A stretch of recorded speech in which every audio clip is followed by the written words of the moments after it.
If you're here on this page, you probably know that if you actually had to give away money for every time someone said, "Pay more attention," you'd probably be going broke. Hi, I'm Lauren with Healthier Me Today, and in this segment, we are talking about ADD and ADHD. We will be going over the main symptoms, the different types of attention deficit disorder and attention deficit hyperactivity disorder, the causes of it, and what you can do if you or your child has been diagnosed. First, it's important to know that ADD and ADHD are synonymous terms, so we will be using ADD throughout this video, but both acronyms are interchangeable and mean the same thing. ADD affects how the brain gets tasks done, organizes time, and more. The main symptoms are short attention span, impulsiveness, disorganization and problems prioritizing, poor time management skills, problems focusing on a task, trouble multitasking, excessive activity or restlessness, low frustration tolerance, and hyperactivity. More common in boys than girls, ADD is usually diagnosed in children between 6 to 12 years of age. According to the CDC, around 6.5 million children are diagnosed each year in the US, and there are millions more adults with ADD. ADD is identified with 7 different types, including classic ADD, which is determined if someone is easily distracted, exhibits general inattentiveness, hyperactivity, disorganization, the inability to just sit still, lack of focus, and impulsivity.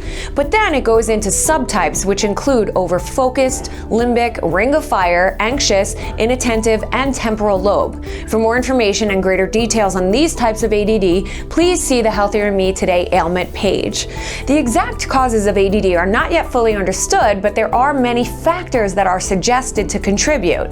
Genetics may play a role, as research shows that parents who have ADD are more likely to pass this on to their children, but alas, inheritance is a very complex factor and is not thought to be related to a single genetic fault.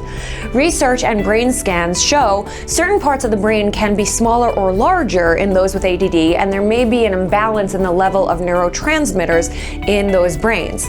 Certain groups are more at risk for ADD, like people who were born prematurely, those with epilepsy, or people with brain damage. A diagnosis is rendered by psychologists, mental health professionals, or pediatricians who seek input from parents, teachers, or adults who care for the child. And they gather information about behavior in different settings, like at home, school, or with peers.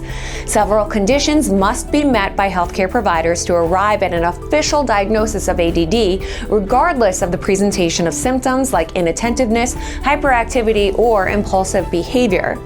ADD can be treated with specific prescription medications and therapy. Treatment is usually recommended by a specialist pediatrician for children or by psychiatrists for adults. There are medicines that can help ADD patients concentrate better, feel calmer, learn new skills effectively, and reduce impulsive behavior. So if you or your child has ADD, the advice of your pediatrician or physician can prove to be invaluable.